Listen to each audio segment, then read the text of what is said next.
और हमारे channel skill plus पर आपका स्वागत है। जैसे कि मैं लास्ट क्लास में आप इसका जो nature and significance of management, इसका जो है आपको बेसिक कॉन्सेप्ट समझाया था दो दोस्तों की कहानी के तौर पर। आज मैं इस चैप्टर को थोड़ा डीपली सिखा रहा हूँ, समझा रहा हूँ। इसके अंदर सबसे पहले हम सीखेंगे characteristics of management, objective of management, importance of management. इसके मैं जो पॉइंट्स हैं उनको एक्सप्लेन करूंगा। इसके बाद जब आप किसी बुक के थ्रू या नोट्स जब आप पढ़ेंगे तो आपको इजी हो जाएगा उसको और समझना। तो मैं इसके पॉइंट को एक्सप्लेन करता हूं।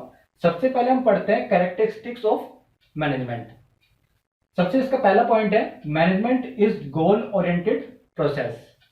मैनेजमेंट होने के लिए, मैनेजमेंट करने के लिए सबसे पहले कंपनी के पास एक गोल होना चाहिए अचीव करने के लिए कि कंपनी करना क्या चाहती है, तभी उसका मैनेजमेंट हो पाएगा।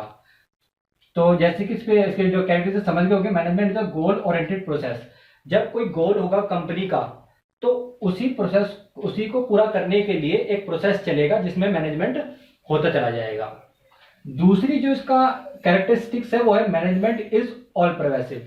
मैनेजमेंट जो है वो हर जगह है। जैसे कि मैंने जो दोस्तों की कहानी समझाई थी उसमें था कि मैनेजमेंट जो है चाहे नॉन बिजनेस एक्टिविटी हो चाहे बिजनेस एक्टिविटीज हो, उसमें हर जगह पर मैनेजमेंट की जरूरत होती है। तो जो दूसरी कैरेक्टरिस्टिक्स है वो उसी को बता रही है, मैनेजमेंट इज ऑल परवेसिव। अब बात करते हैं third point, management is a continuous process. Management ऐसा नहीं है कि एक बार कर लिया और उसके बाद मैनेजमेंट खत्म। मैनेजमेंट जो है वो कंटिन्यू चलता रहता है। एक एक्टिविटी खत्म होती है तो दूसरी एक्टिविटी शुरू हो जाती है। जैसे कि चाहे प्लानिंग हो, ऑर्गेनाइजिंग हो, स्टाफिंग हो, डायरेक्टिंग हो या फिर कंट्रोलिंग हो, सब में मैनेजमेंट होना बहुत ही जरूरी है। एक एक्टिविटी जैसे खत्म होगी तो दूसरी एक्टिविटी में शुरू होने पे भी मैनेजमेंट चाहिए। तो मैनेजमेंट ऐसा नहीं है कि एक बार हो गया और खत्म। मैनेजमेंट जो है वो कंटिन्यू प्रोसेस है, वो बार बार होने वाली एक कला है। अब बात करते हैं इसका fourth point, management is a group activity. Management की जरूरत वहीं होती है जहां पर एक ग्रुप में काम हो रहा हो। जैसे कि कंपनी जो है अलग अलग डिपार्टमेंट में बटी होती है, लेकिन उसका एक कॉमन ऑब्जेक्टिव होता है कंपनी का कि अपनी सेल वॉल्यूम को इतना इंक्रीज करना है या 100% तक ले आना है या 90% तक, इस तरीके से। तो एक ग्रुप में काम कर रहे होते हैं और ग्रुप में काम करते हुए पूरे एक कॉमन गोल जो है कंपनी के वो पूरे अचीव करने होते हैं। तो मैनेजमेंट जो है एक ग्रुप एक्टिविटी है। अब इसका फिफ्थ पॉइंट जो है, management is a dynamic function. Management जो है एक जो बिजनेस एनवायरनमेंट में चेंजेस होते रहते हैं। अब चेंजेस किस तरह के, जैसे कि economical changes, political changes, social changes, जैसे जैसे वो चेंजेस होते रहते हैं मैनेजमेंट को भी डायनेमिक होना पड़ता है। मैनेजर्स को भी वो सिचुएशन को देखते हुए कंपनी के अंदर चेंजेस करने पड़ते हैं। तो जो फिफ्थ पॉइंट है वो इसी को बताता है कि management is a dynamic function. Management जो है वो बदलते रहते, जैसे सिचुएशन बदलती रहती है उसके अकॉर्डिंग मैनेजमेंट को भी बदलते रहना पड़ती है। मैनेजर्स को भी अपने डिसीजन में कुछ चेंजेस करने पड़ते हैं। अब इसका जो सिक्स्थ पॉइंट है वो कहता है कि management is a intangible force. Management जो है वो एक ऐसा नहीं है जो आपको दिखे, मैनेजमेंट होता हुआ नजर आता है। जैसे कि कंपनी में आप मैनेजमेंट का कैसे पता लगाएंगे, अगर मान लो कंपनी के नंबर ऑफ एम्प्लॉयज ज्यादा हो, प्रोडक्शन इंक्रीज हो रहा हो, तब हम कहेंगे कि मैनेजमेंट, तभी आपके दिमाग में ध्यान आएगा कि मैनेजमेंट जो है अच्छा है यहाँ का, तभी आप कंपनी को बता पाओगे। तो मैनेजमेंट जो है वो इंटेंजिबल फोर्स है, जो देखा नहीं जा सकता लेकिन फील किया जा सकता है। ठीक है, तो ये इसकी कैरेक्टरिस्टिक्स है। जैसे कि मैंने क्या क्या बताया, management is a goal oriented process, management is all pervasive, management is a continuous process, management is a group activity, management is a dynamic function, management is a intangible force. अब मैं आगे जाता हूं इसके ऑब्जेक्टिव्स की तरफ। तो इसका जो पहला ऑब्जेक्टिव्स जो है इसके तीन पार्ट में बटे हुए हैं, ऑर्गेनाइजेशनल ऑब्जेक्टिव्स, सोशल ऑब्जेक्टिव और पर्सनल ऑब्जेक्टिव्स। ऑर्गेनाइजेशनल ऑब्जेक्टिव्स क्या है, जो कंपनी के खुद के ऑब्जेक्टिव्स हो। जैसे कि उसमें तीन पॉइंट यहाँ पे है, सर्वाइवल, प्रॉफिट और ग्रोथ। इन पॉइंटों को मैं एक्सप्लेन करता हूं। सर्वाइवल हो गया, प्रॉफिट हो गया और ग्रोथ हो गया। सर्वाइवल, किसी भी बिजनेस को चलते रहने के लिए एक अच्छे डिसीजन की जरूरत होती है ताकि वो लॉन्ग टाइम तक रन कर सके। तो वो लॉन्ग टाइम तक तभी रन कर पाएगा जब कंपनी के कुछ अपने ऑब्जेक्टिव्स होंगे। ठीक है। अब दूसरा जो पॉइंट है वो है प्रॉफिट।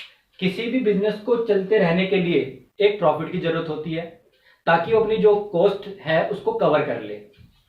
ठीक है। अब जो है ग्रोथ, कंपनी जो है, जो बिजनेस जो है वो ग्रोथ पे चलता है। जैसे कि अब ग्रोथ का कैसे पता चलेगा, जैसे कि मैंने बताया था ग्रोथ का कैसे पता चलेगा। ग्रोथ जो है वो नंबर ऑफ एम्प्लॉयज अगर बढ़ रहे हो, प्रोडक्शन इंक्रीज हो रही हो, तो इनसे ग्रोथ का पता लगता है। इस ग्रोथ को इसी तरह से मेजर किया जा सकता है। तो ये कंपनी के एक खुद के ऑब्जेक्टिव्स होते हैं, मतलब जिसे ऑर्गेनाइजेशनल ऑब्जेक्टिव्स कहते हैं। दूसरा है सोशल ऑब्जेक्टिव्स।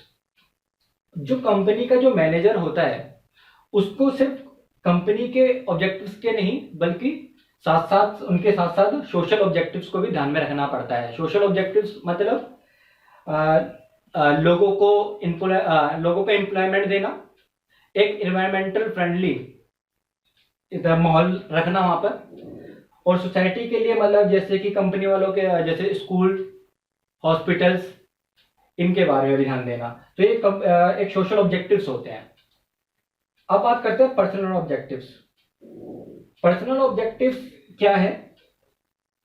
जैसे कि कंपनी में जो लोग काम कर रहे हैं, जो वर्कर्स जो काम कर रहे हैं, उनके खुद के भी अपने पर्सनल ऑब्जेक्टिव्स होते हैं। जैसे कि वो क्या चाहते हैं, एक अच्छी सैलरी चाहते हैं, प्रॉफिट शेयरिंग चाहते हैं, और वो चाहते हैं कि कंपनी में उनको, मैनेजमेंट में उनको पार्टिसिपेट मिले कहीं ना कहीं, उनको भी लगे कि कंपनी में उनकी भी कोई जगह है।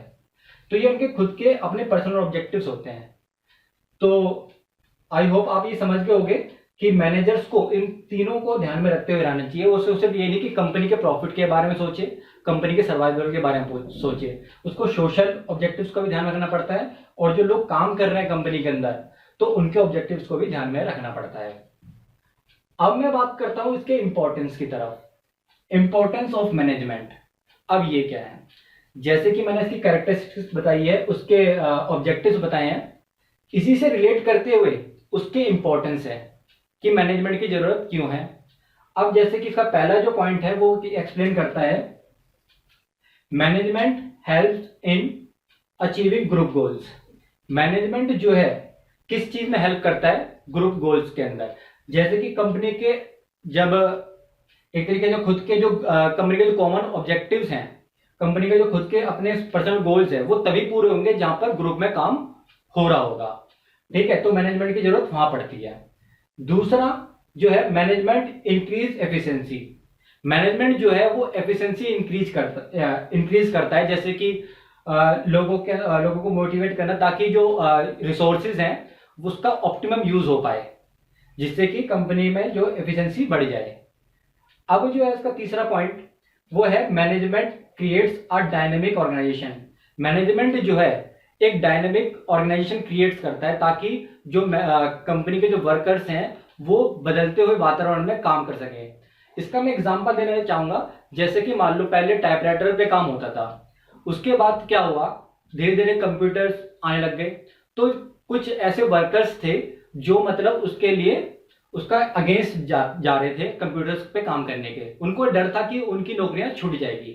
लेकिन इसी टाइम पर अब मैनेजर को डिसीजन लेना पड़ेगा कि मैनेजर जो है जो वर्कर्स हैं उनको ये समझाए कि ये इससे उनका नुकसान नहीं है बल्कि इनसे उसका फायदा ही होगा।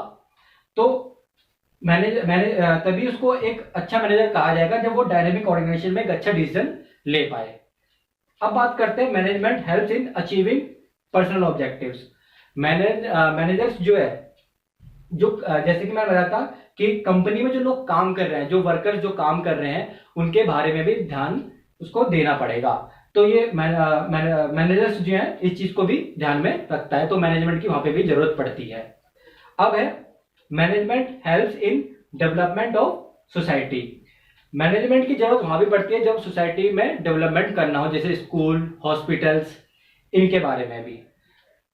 अब जो आई होप आप ये तीनों चीजें समझ गए होंगे कि इसकी जो कैरेक्टरिस्टिक्स हैं, ऑब्जेक्टिव्स हैं और इंपॉर्टेंस है।